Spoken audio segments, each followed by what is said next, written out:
It's one of those things you kind of assume to have been true all along, and yet you are shocked when the hard confirmation actually shows up on your door.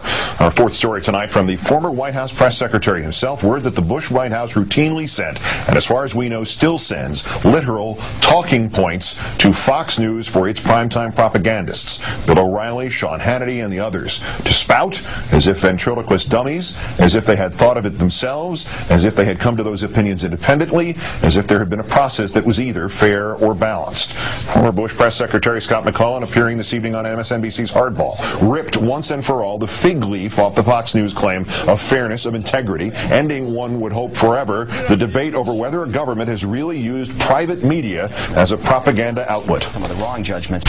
And certainly there were commentators and others, pundits at Fox News that were helpful to the White House. And certainly we got talking points to those people. Call Sean, call Bill, call whoever. Did you do that as a regular thing? It wasn't necessarily something I was doing, but it was something that we at the White House, yes, were doing, and getting them talking points and making sure they knew where we were coming from. So you were giving them talking points. But I would separate the journalists. That's important. Yeah. You were using these commentators as your spokespeople.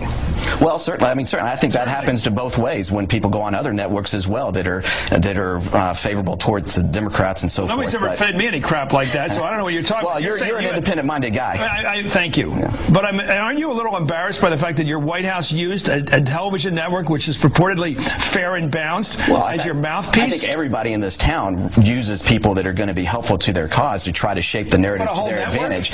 Again, I would separate the journalists, because the journalists that I worked with were people just like the rest of the White House press corps who were trying to report the news. You wouldn't use Brit Hume as somebody to sell stuff for, but you'd use the nighttime guys. Yeah, I would separate that out, and certainly, and then they'll say that that's because they agree with those views in the White House. Well, they didn't need a script, though, did they? Well, probably not. After Rupert Murdoch put neocons on the air under the leadership of GOP operative Roger Ailes is no secret, but Fox has always maintained, with more or less a straight face, that it was striving for some sort of journalistic objectivity. Over the phone tonight, Scott McClellan told us it was done frequently, especially on high-profile issues, and Countdown asked whether Fox ever gave the White House its desired results. Scott said yes. We asked the White House about McClellan's statements on Hardball. Current Press Secretary Dana Perino said, quote, "I'm not aware of that," and declined to comment further. Let's bring in MSNBC political analyst, Air America radio host Rachel Maddow. Good evening, Rachel. Hi, Keith. Set this in proportion for us. I mean, yeah, it's Claude Rains in Casablanca, but if we knew this, what does this mean? Do you suddenly feel like 4% less paranoid than you did this afternoon?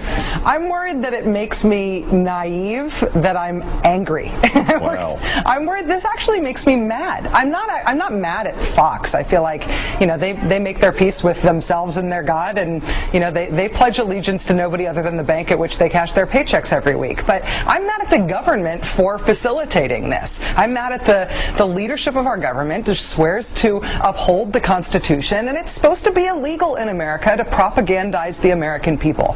It is supposed to be illegal for our government to covertly choose some sort of press organ that is represented to the American people as if it is a press organ, laughable as that may be, and is feeding us stuff that is actually propaganda from our government. The American government is not supposed to have a state organ in the press that is shoving this stuff down our throats as if it is news. It's not supposed to work this way in this country. All right, to McClellan's point, everybody in the business has contacts, friends, etc. in politics, in campaigns, and so on.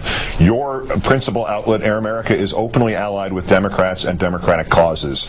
Explain where the line is between appropriate communications there and how the O'Reillys and the Hannitys and friends and the White House, in this case, cross that line. It's not rocket science. It is 6th grade journalism class level stuff. Don't lie. Be transparent about what it is that you're doing. If you got a statement from the White House, you say, we got a statement from the White House about this today. If you get a statement from the McCain campaign or from the Obama campaign or from your Aunt Millie, you say, Aunt Millie, John McCain, or Barack Obama told us this today. It doesn't even sound bad when you put it that way. You just have to be transparent about where your content comes from. Don't lie. Don't be Pravda.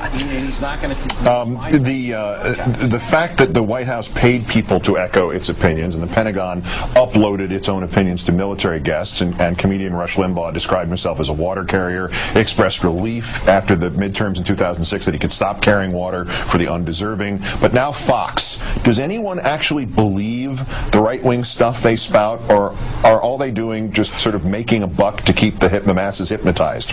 I don't know if the question is so much about Fox and about the right-wing talk show host, because it's well known, it's well documented that the conservative movement made a deliberate decision to sort of erect a pageant around their conservative media, a sort of pageant of journalism, that they would dress it up like journalism, they would make it look like journalism, they would even call it journalism in some cases, but it would be designed to advance the conservative movement's agenda. And we're seeing it come to fruition in a very monetarily successful way in Fox News, but also in talk radio and a lot of other ways. I don't think that their credibility is the thing that we've learned something new about, or the thing that was even really in question in terms of where the country goes from here. They can do whatever they want. The question is whether or not the elected government of the United States of America will help them and will enable them and will sell it to us as if that's real news. It is one thing for the White House to say, we like what Fox News does, or we like what Rush Limbaugh does. It's another thing for them to use them, as Chris, I think, rightly pointed out to Scott McClellan, to use them as spokespeople without acknowledging that's what they're doing. That's propaganda, and it's supposed to be illegal. There you go. Just for the record, the White House declined to comment. We're expecting Dana Perino's probably waiting for somebody to write her some talking points. They transferred us to Fox. Fox did not return our call. So just for the record, and I wrote all that myself. Rachel Maddow of MSNBC and Air America. Thanks, Rach. Have a good weekend. You too, Keith. Thank you. A purpose pitch so far off its purpose that it hit a fan. Nothing quite like a minor league baseball brawl with a Hall of Famer in the middle of it. And back to the last point. Fox asks, quote, Barack Obama looking like a rock star in Germany today, but is the fact that they love him there a red flag for Americans here? Sure, because we want the world to hate our president and everything he stands for. It works really well. Worst person's ahead. If this were a dictatorship, it'd be a heck of a lot easier. Just so long as I'm the dictator.